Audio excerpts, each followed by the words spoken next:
The January Visa Bulletin is here for 2024. We are going to discuss what that means for your National Interest Waiver case.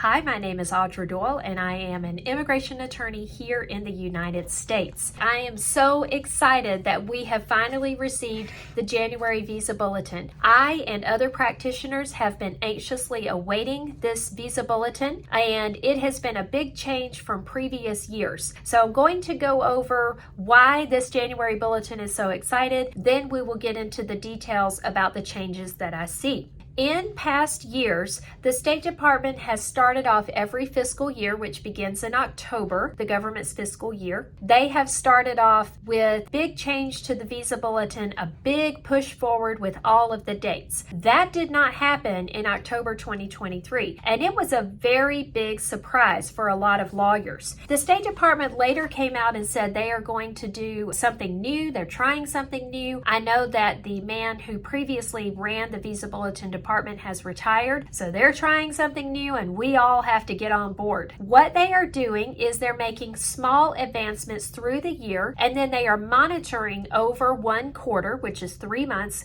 to see if those numbers are used or not. So in October 2023, the fiscal year started for the government, fiscal year 2024. We received the Visa Bulletin and I could not file my cases. I had several cases where I was anxiously awaiting that big push that I normally expect to see, and it did not happen. So unfortunately, that meant that my clients had to wait until the Visa Bulletin advanced to pass their priority dates and I could file the case. And the wait is finally over. As expected, the second quarter begins in January and I have finally seen the advancement that we were all looking for. So in total, there was no retrogression on the January Visa Bulletin, which is wonderful news. The worst thing that happened was that some categories did not move forward, which I will share with you. But for the most part, all the categories moved forward at least by a few days. So let's dive into EB2, which is the visa classification for a National Interest Waiver petition. In January 2024, all chargeability areas for dates for filing chart, it moved forward 1 month. So those cases that I wanted to file in October, we finally got past their priority dates and I can finally file those cases in January. For China, the dates for filing moved forward 6 months. India, unfortunately, the dates for filing did not move at all. So that means stayed the same, didn't go forwards or backwards. Mexico and Philippines, we have an advancement of 1 month. So thank goodness we are seeing some sort of movement. Now, as far as the final action dates, that is the date when immigration is allowed to actually approve the green card. Final action date advancement for all chargeability areas was 4 months. For China, advanced 3 months. For India, it advanced 2 months. So we did see movement on all three of those big areas for January 2024. Thank goodness. Now, the last thing to know is what's going to happen after this. And this is what practitioners have to do. Our job is to advise our clients, and guess what their question is? How long is this going to take? So we have to advise our clients, what do we expect next?